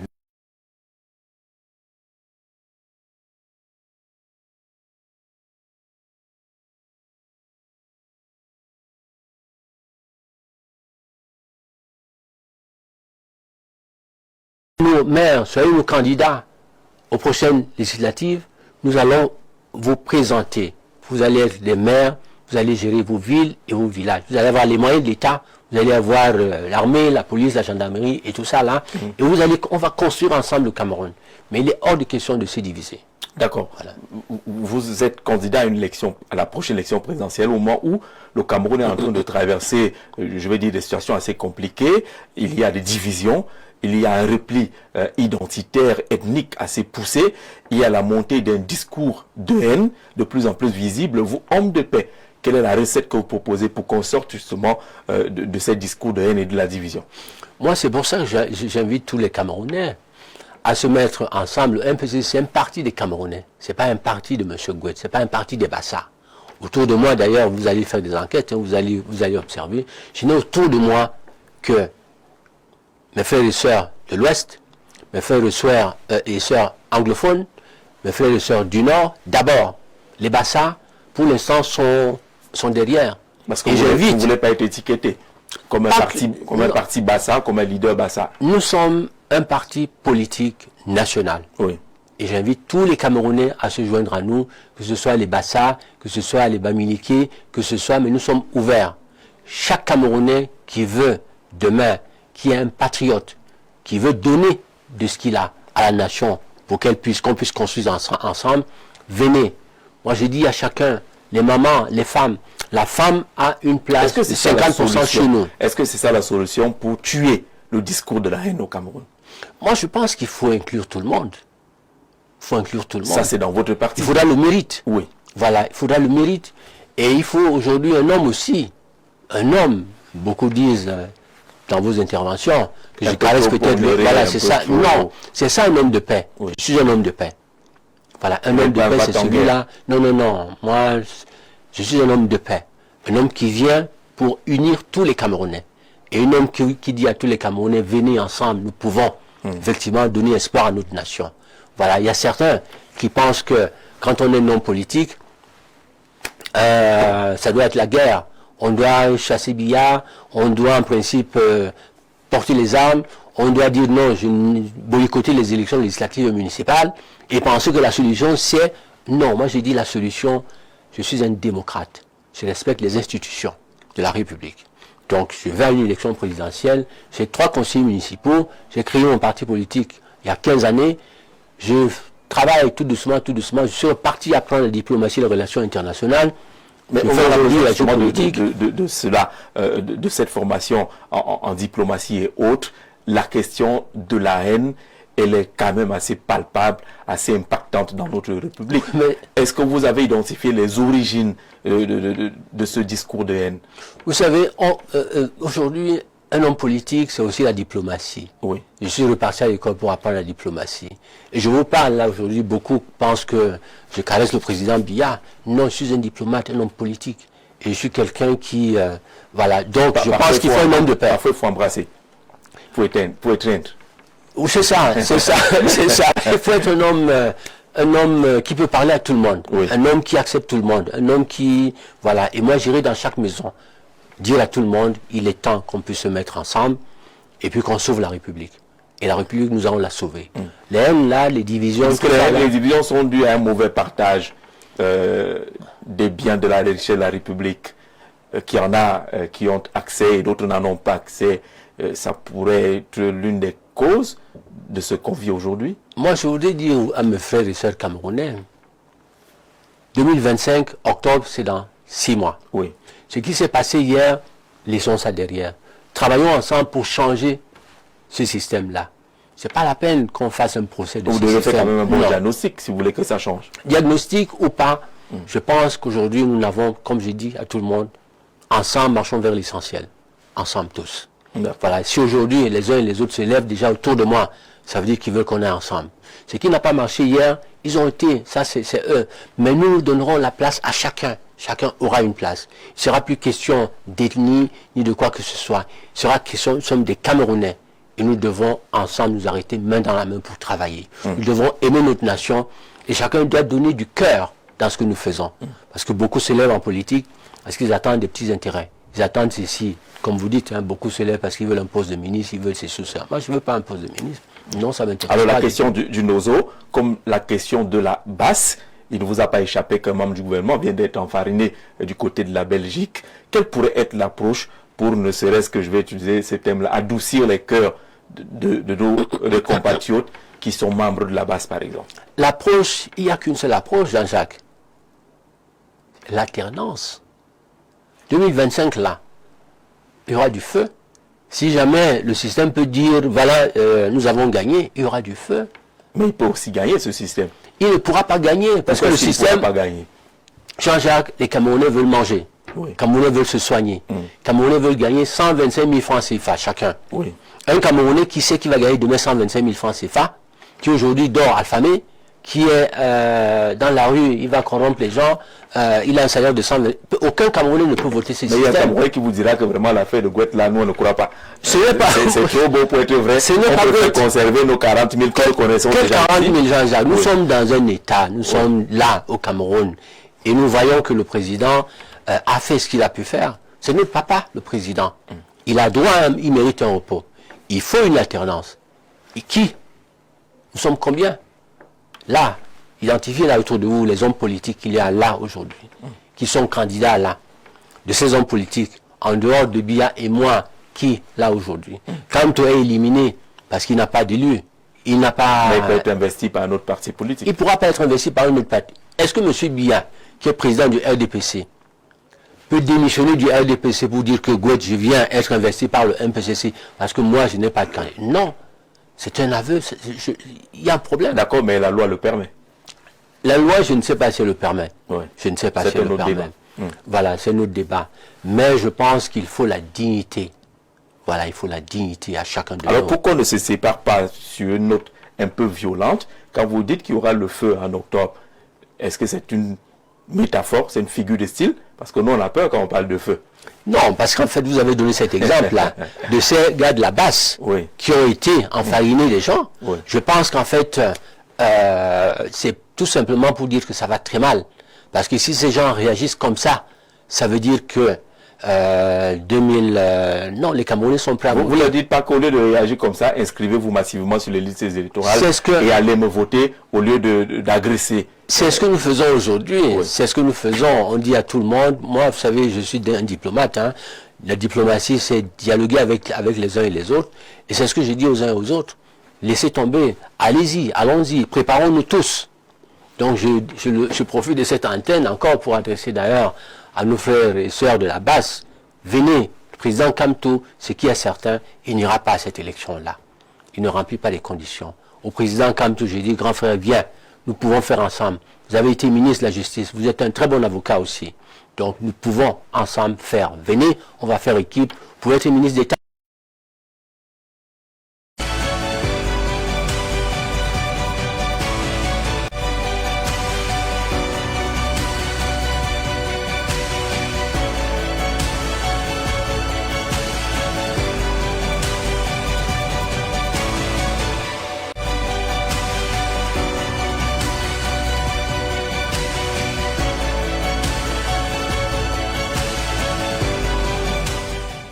Bon, on a perdu le pari. On s'est dit que ça pourrait aller non-stop aujourd'hui. On a quand même eu droit à notre petit jeu de lumière. Un clin d'œil à nos amis des Néo, Sonatel et ceux qui s'en occupent. Nous, on revient aux questions des téléspectateurs. Vous voyez qu'il y a du travail à faire. Hein. La question d'énergie électrique au Cameroun. La question du téléspectateur Boyo depuis Bertois, c'est un enseignant. Et il dit, en matière d'éducation nationale, quelle politique du livre compte-t-il mettre en place pour son accessibilité et pour sa qualité. Accessibilité, qualité du livre. Quelle politique comptez-vous mettre en place? C'est Jean-Jacques, comment il s'appelle? Il s'appelle Boyo. Monsieur Boyo. Voilà, monsieur Boyo. Une chose est certaine, nous avons des réformes à apporter, aussi bien dans l'éducation que dans beaucoup d'autres secteurs. Des réformes. Et ça, il faudra le faire là. Nous allons nous entourer de tous les spécialistes. Prenez mes contacts, monsieur. Si vous avez des propositions, apportez-les.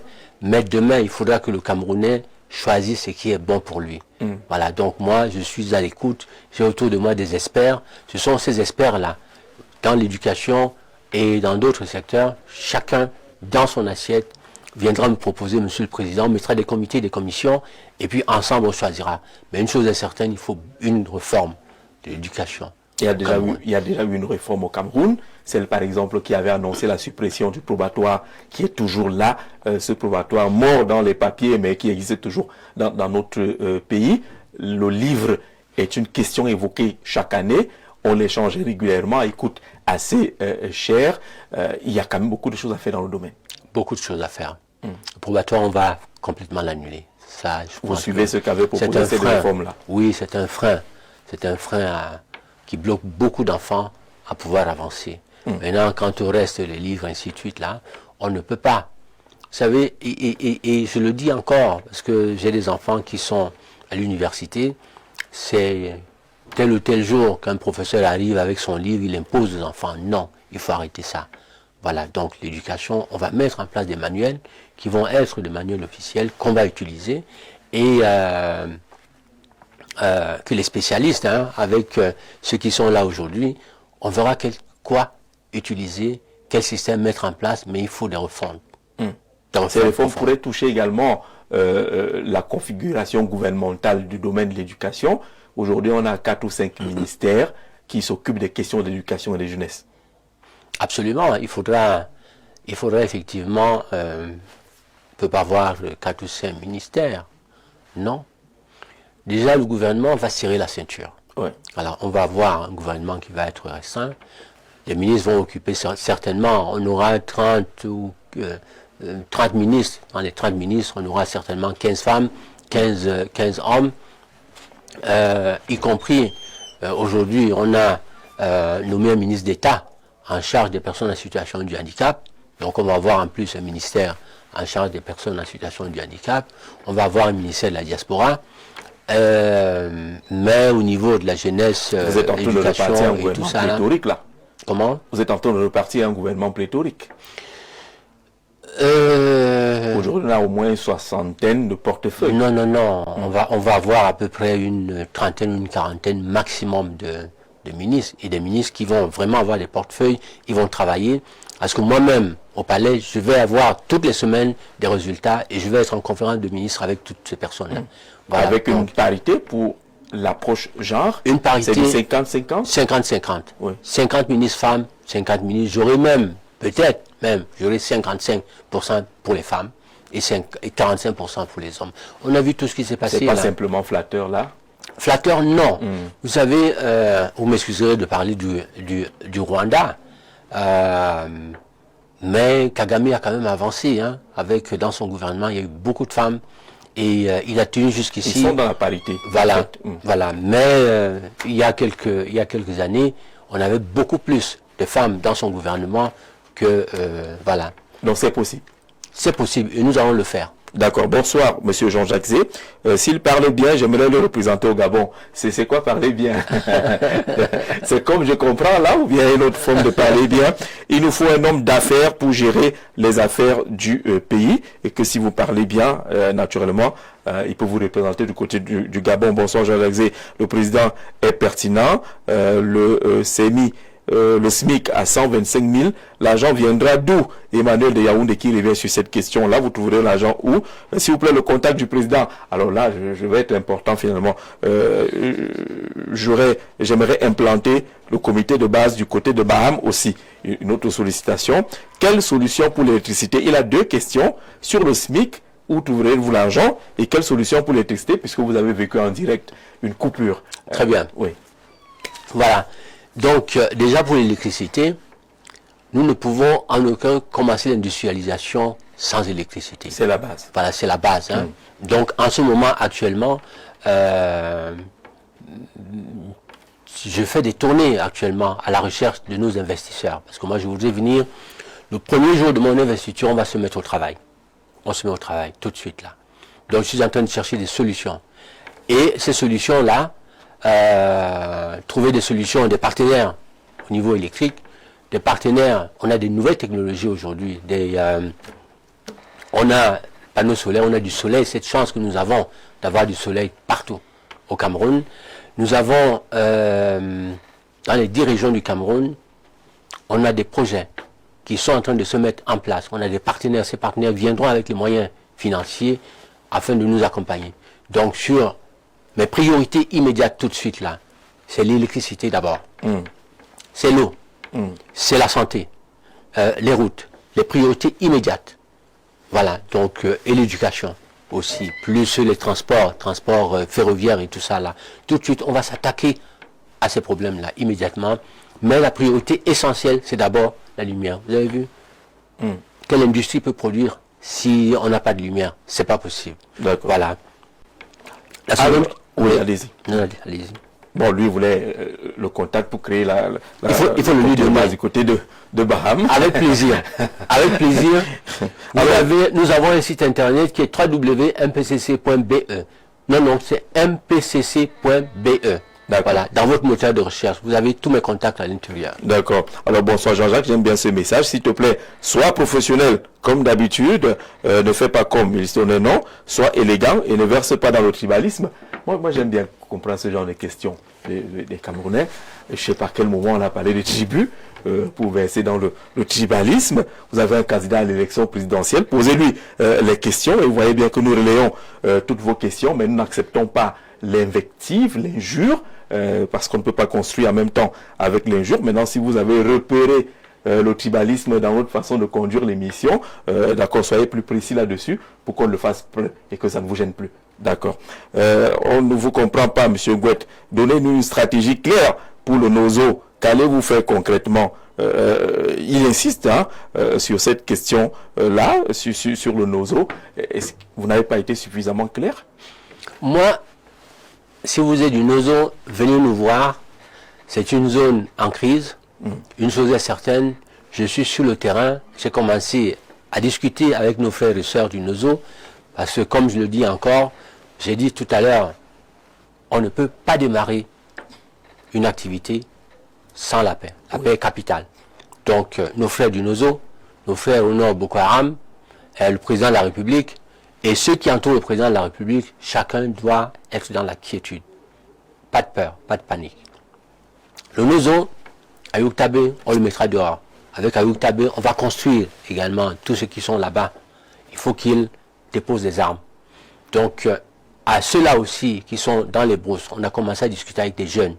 Tous ces jeunes-là qui maîtrisent, qui ont la maîtrise sur certaines villes, des villages et tout ça, à ces jeunes, j'ai dit, venez nous retrouver au MPCC, soyez les militants du MPCC, nous allons vous présenter aux élections législatives et municipales, vous allez devenir vos propres maires, vos propres députés de vos côtés là-bas, et vous aurez la police, l'armée, vous n'aurez plus besoin de faire la chasse à qui que ce soit.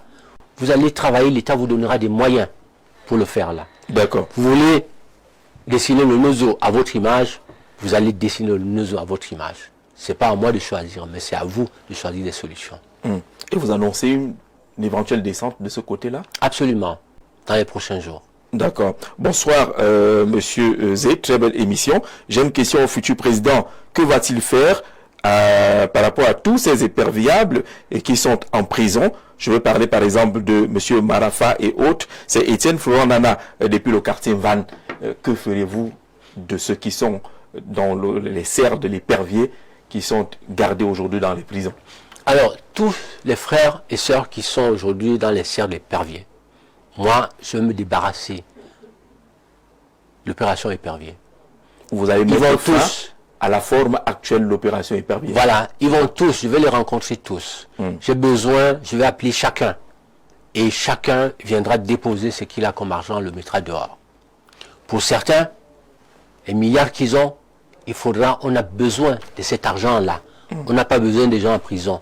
Ils vont sortir demain de ces prisons-là et ils partiront avec l'argent. Or, ils peuvent venir aujourd'hui, on crée des industries, les jeunes ont besoin de travailler. Ils ont besoin on a besoin d'usines, on a besoin de décoller, on a besoin de tous ces hommes qui sont en prison là, y compris les Marafas et les autres. Qui ramènent l'argent qu'ils ont. Ramenez de l'argent, on va les laisser. Vous déposez, vous sortez. Et après?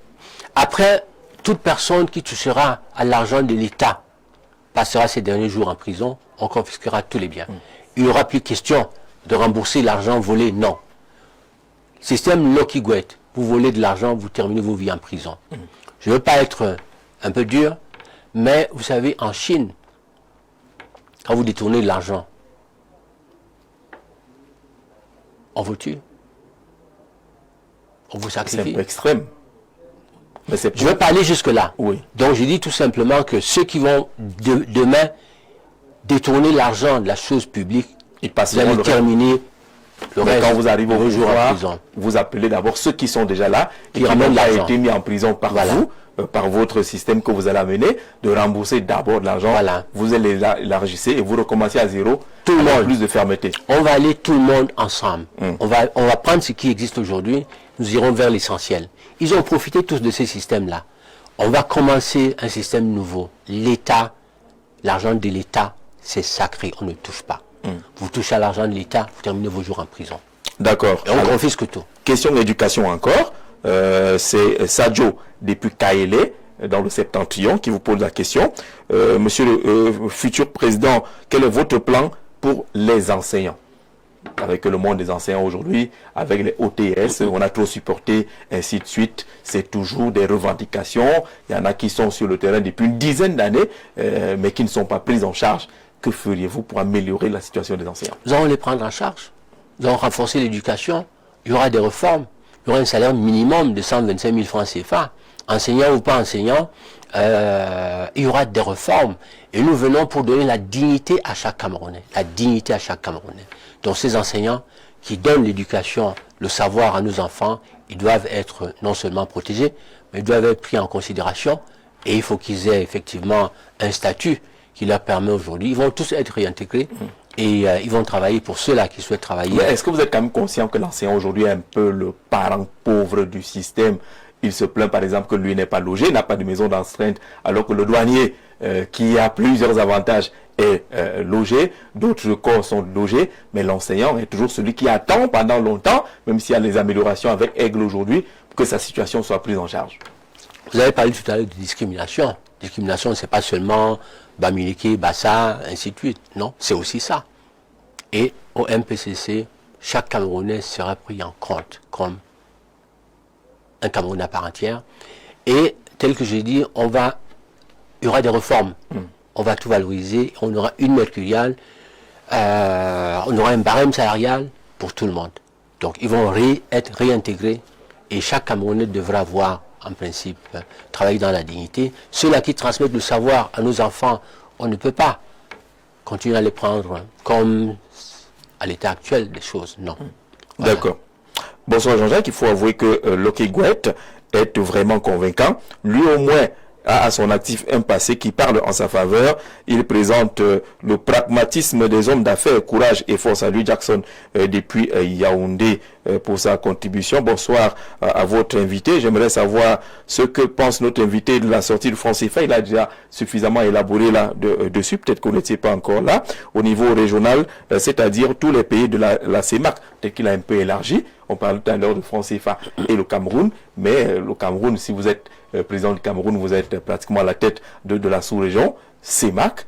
Est-ce que c'est la même philosophie que vous conduiriez là-bas, que vous amèneriez vos pairs à adopter, d'abord assurer la production, l'industrialisation, avant d'envisager une sortie de franc CFA, comme vous l'avez dit pour le Cameroun? Alors moi je vais vous dire ma vision. Vous savez, on parle en Europe de l'Union européenne. Les États-Unis, l'Asie, ainsi de suite. Ils sont unis. L'Afrique, nous avons tout. On est riche. On a tout. On a des garçons qui sont talentueux. On a des hommes et des femmes bien formés, des intellectuels et tout ça. L'Afrique n'avance pas. Pourquoi elle n'avance pas? Parce qu'on est divisé. Et on tient nos amis qui hier nous ont séparés lors de la conférence de Berlin, par les frontières qui sont là aujourd'hui, qu'on connaît, ils viennent encore nous aider aujourd'hui à casser ces frontières-là. Donc, à travers le numérique, quelqu'un entre, le Gabonais, le Congolais, le Zaïrois, ils nous suivent tous. Et ce qui, l'élection présidentielle 2025, moi j'ai autour de moi tous les Africains qui se lèvent. Tous les Africains se lèvent pour dire, Monsieur le Président, vous êtes l'espoir de l'Afrique. À partir du Cameroun, nous allons bâtir une Afrique nouvelle. C'est pour vous dire que moi je ne serai pas que le président des Camerounais. Non. L'Afrique centrale, là, il faut que ça change. Il faut que ça change. Nous devons être, pas que l'Afrique centrale, mais il faudra mettre en place une armée commune. Une armée commune, pas seulement sous-régionale, l'Afrique centrale, qui soit une armée certainement africaine, l'Union africaine et tout ça. Ce qui se passe aujourd'hui avec les pays de l'AES, oui. Moi je pense que on ne peut pas diviser les Africains. Il n'est plus temps qu'on puisse se diviser. Il est temps qu'on puisse être unis et qu'on travaille ensemble, main dans la main. On sera plus fort. D'accord. Voilà. Donc, la sous-région de l'Afrique centrale, non. Est-ce que vous amènerez toute la CEMAC à sortir du franc CFA? Vous savez, aujourd'hui, je vais vous dire une chose, peut-être que les Camerounais ne connaissent, ignorent, ou que ces Africains-là, depuis la colonisation, tel que je vous ai dit, je suis chercheur en même temps aussi. Et la BEAC, la CEMAC et tout ça, la France est encore au conseil d'administration. Oui. Elle siège encore au conseil d'administration. Et nous avons une partie des réserves que la France continue encore à garder. Donc, c'est toute l'Afrique centrale, c'est pas que le Cameroun. Si on a une monnaie, on ne peut pas avoir une monnaie pour le Cameroun, une monnaie pour le Gabon, le Tchad et tout ça. Oui. Non. Encore que, pour moi, l'écho, on ne peut pas avoir l'écho de l'autre côté. On a le franc CFA ici. Non, il faut arrêter ça. Et je militerai tout de suite là, pour que, dès mon investiture, là, tout de suite, pour que l'écho qui est de l'autre côté, quand on va en Afrique de l'Ouest, que ce soit le même écho ici. Parce qu'aujourd'hui, ce qui se passe, c'est quoi? Le franc CFA, pour aller de l'autre côté, on change. Il y a les réserves de change, tout ça là, qu'il faut donner de l'autre côté. On va encore changer de l'autre côté. Non, on perd de l'argent. Moi, je pense que l'Afrique, il est temps qu'on se mette debout et qu'on construise l'Afrique. D'accord. Que pense-t-il de ces entreprises étrangères qui viennent brasser des milliards dans notre pays sans toutefois prendre en compte des droits des consommateurs? Exemple, Orange chante qu'ils ont la 4G alors que c'est pas le cas, dont la satisfaction de leur clientèle n'entre pas dans leur vocabulaire parce que même le réseau ils n'ont pas. C'est Mani Zakari Christelle qui envoie ce message. J'envoie que les Camerounais ont des préoccupations, Monsieur le Président. Bonsoir Jean-Jacques Zé, je suis Laoué Caleb depuis Yaoundé. Je suis ravi de voir un candidat à la présidence aussi éclairé et posé, doux et calme, avec un scénario bien ficelé pour tous les problèmes du pays. Toutefois, je trouve incohérent le fait qu'il attende le soutien de Monsieur Biya qui est censé être son opposant. Vous allez dire un mot là dessus. Et également, on prend une autre préoccupation. Bonsoir, je trouve votre invité un peu vrai dans ses propos parce qu'il touche les vrais problèmes du Cameroun, notamment la grille salariale. Vraiment, c'est un point sensible, Rodrigue, depuis un SAM. Je crois que Rodrigue a compris pourquoi on a mis en place ces programmes-là, parce qu'on s'est rendu compte que dans nos débats houleux, il n'est pas possible pour les candidats de répondre sur des questions techniques et précises des Camerounais sur leurs différentes attentes. C'est pour ça qu'on ne veut pas des questions vraiment qui ne font pas avancer. Bonsoir Jean Xé. Nous avons vu les candidats dans d'autres pays en Afrique faire des promesses de campagne sans pour autant connaître le fonctionnement de l'État. Comment M. Gouet compte-t-il créer de la valeur ajoutée pour résoudre les problèmes des Camerounais? Comment entrevoit-il les solutions diplomatiques avec la France? Quel regard accordera-t-il au secteur de promotion du Made in Cameroun? Lionel depuis Mimbo marqué a un tas de questions. On va aller pas à pas. Vos rapports, si vous êtes à la tête de l'État du Cameroun, comment gériez-vous la situation des entreprises étrangères qui semble un peu se foutre des Camerounais. Il a cité le cas d'un opérateur qui annonce une qualité de réseau qui n'est pas réelle. Jean-Jacques, gérer l'état du Cameroun dans la sécurité, dans la quiétude, il faut maîtriser ces télécommunications. Oui. Parce que si vous n'avez pas vos télécommunications, vos propres réseaux de communication, ça veut dire que vous n'êtes pas libre. C'est un domaine de souveraineté. C'est un domaine de souveraineté. Si vous le perdez, vous perdez votre souveraineté. Voilà. Oui. Ça veut dire que, déjà, les télécommunications, nous allons lancer notre propre satellite. Voilà. Au-delà de ça, il est impensable, il est inimaginable, à partir de la France, d'appeler les États-Unis sans rien du tout, ça ne coûte même pas 10 francs, d'appeler la Chine sans payer 10 francs, et qu'on ne puisse pas appeler l'Afrique. Quand vous appelez le Cameroun, c'est 1 seconde. Vous avez déjà, voilà. Vous ne pouvez pas non plus développer une nation sans la communication. La communication, c'est aussi les télécommunications. Oui. C'est le téléphone, c'est Internet aujourd'hui, et tout ça là. Donc, non, on ne peut pas faire d'un... Parce qu'il y a quand même une sorte de laisser aller des sous-opérateurs internationaux là dans notre pays. En tout temps, on se pose des questions sur l'opérateur national Camtel. Pourquoi on n'est pas totalement Camtel, par exemple? Moi, je pense que, comme je le dis, je viens gérer le Cameroun. À mon âge, on n'attend plus la richesse. Voilà. Quand on choisit faire de la politique, ça veut dire qu'on est un homme sacrifié, on est mort, on a choisi être comme un pasteur, comme un prêtre, comme un évêque, au service d'une nation, d'un peuple. Et on est là pour trouver des solutions à ce peuple-là. Si on ne peut pas trouver des solutions à un peuple, ce n'est pas la peine d'être là. Il faut laisser le peuple continuer. Voilà. Donc je viens donner la dignité à chaque Camerounais. Il est impensable que Orange fasse ce qu'ils font. Camtel, non, c'est pas possible du tout.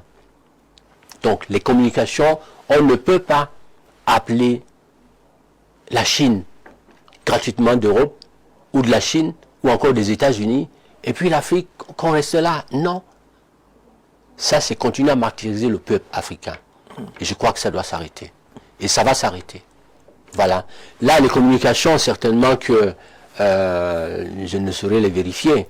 Mais je sais aujourd'hui qu'avec Internet, avec Facebook, avec machin, ceci ou cela, j'espère que ce ne sont pas ces communications-là que ces opérateurs nous vendent.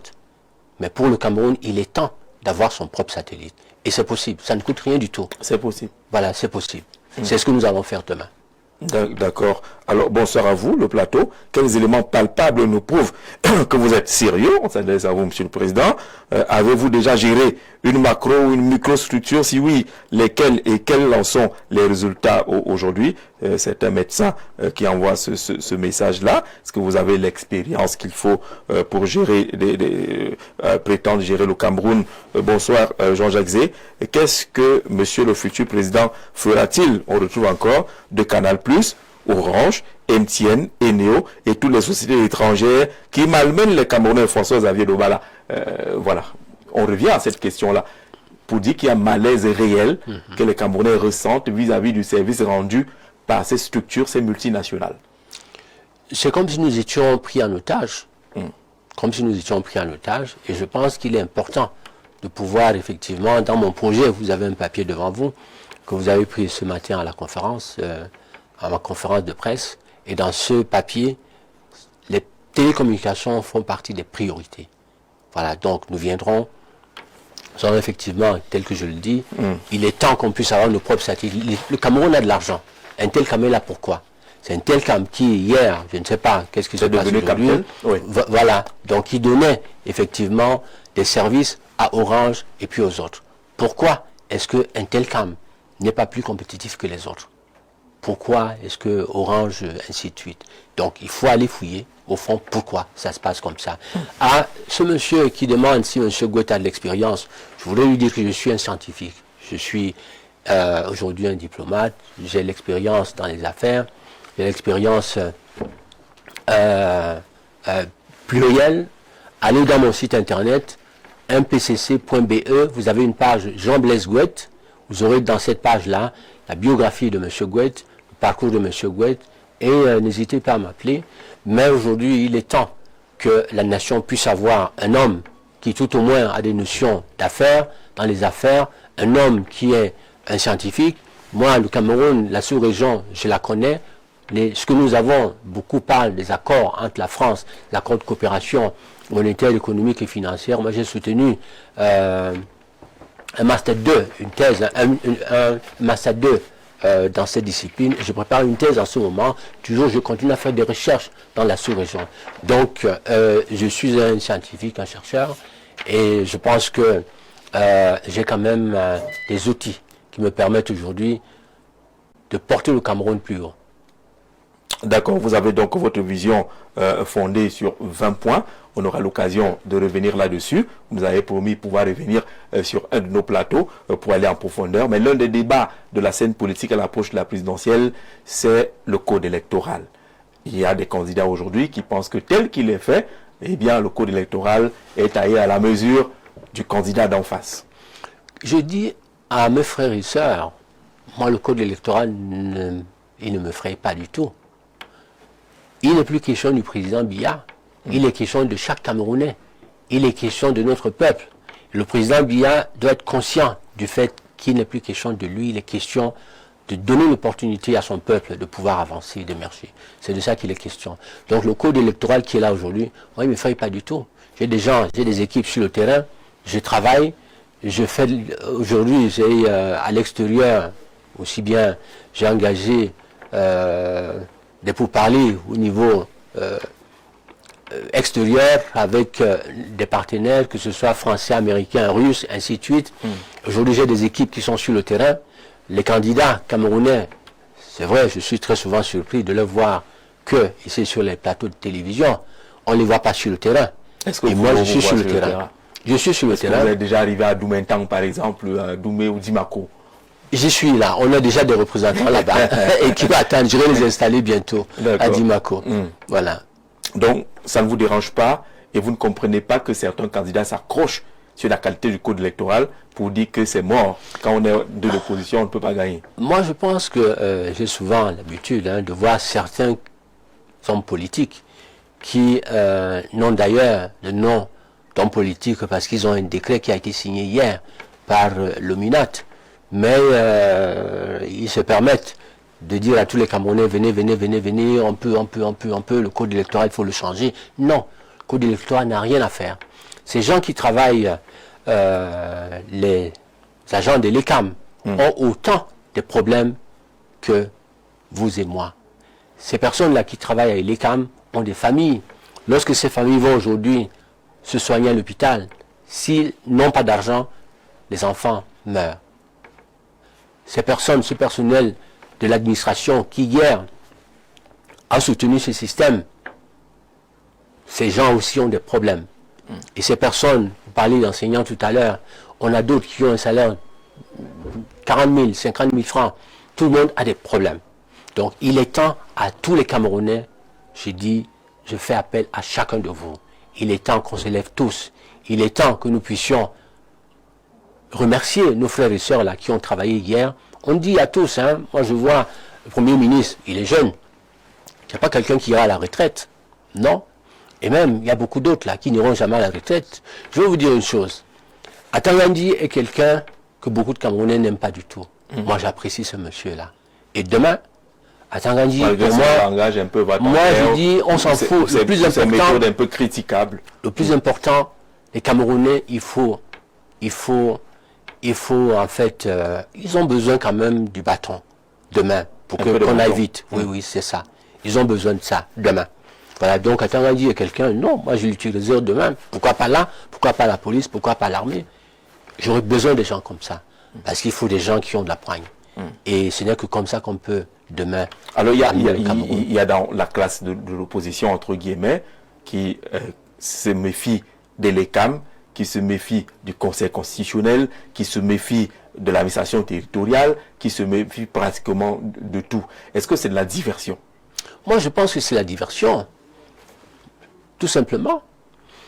Ces gens-là, je vous dis encore, que la publication de la liste nationale électorale, par exemple, puisque l'affaire est même portée devant certaines institutions judiciaires et qu'on estime que si l'ECAM ne publie pas la liste nationale, c'est le premier élément de fraude.